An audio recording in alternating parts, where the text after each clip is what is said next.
अब देखो इस क्वेश्चन को भी बड़ा स्मार्टली सॉल्व किया जा सकता था। अगर ध्यान से देखें तो ये है क्या, तो ये 1/a is less than equals to 1/b है।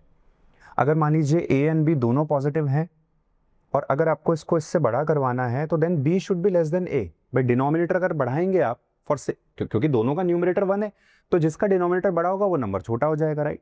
तो अब थोड़ा स्मार्टली करते हैं, दोनों के डिनोमिनेटर्स को पहले इक्वेट करवाते हैं और एक पॉइंट फाइंड आउट करते हैं जहां पे दोनों बराबर हो रहे हैं। पहले वो पॉइंट निकाल लेते हैं।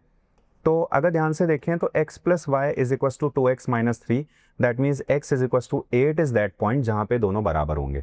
तो 8 हमें कहाँ कहाँ देखने को मिल रहा है, तो 8 हमें यहाँ देखने को मिल रहा है और 8 हमें यहाँ देखने को मिल रहा है, यानी ये दोनों तो हमारे सॉल्यूशन का पार्ट नहीं बनेंगे, राइट। अब आगे बढ़ते हैं।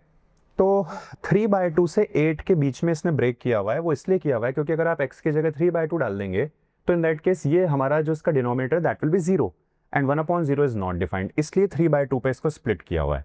तो अब हमें चेक करना है, और दोनों में आप देखो दोनों ही ऑप्शंस में आपको 3/2 से 8 जो है ये तो सेम दिखाई दे रहा है, यानी all you have to do is now you have to verify for this part. तो अगर x को हम -5 लेते हैं तो ये इसका डिनोमिनेटर 0 बनेगा, this will be not defined.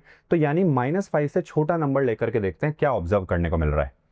तो -6 लेते हैं, तो यहाँ पे बन गया है 1/-6 + 5 विच इज -1, ये ओवरऑल हो गया -1। ना उसको वेरीफाई करते हैं, तो 1/-6 × 2 -12, -12 एंड -3 विल बी -15, तो ये हो गया माइनस का 1/15।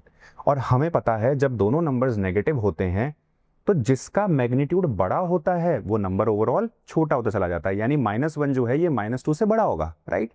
तो अब आप ऑब्जर्व करो, यहाँ पे है -1, यहाँ है -1/15, तो नेचुरल सी बात है ये बड़ा है ये छोटा है, तो विच मीन्स हम -5 के लेफ्ट में जा सकते हैं। तो अगर ऐसा है तो ये एलिमिनेट हो जाएगा, ये आपका सेलेक्ट हो जाएगा, तो this option is the right answer.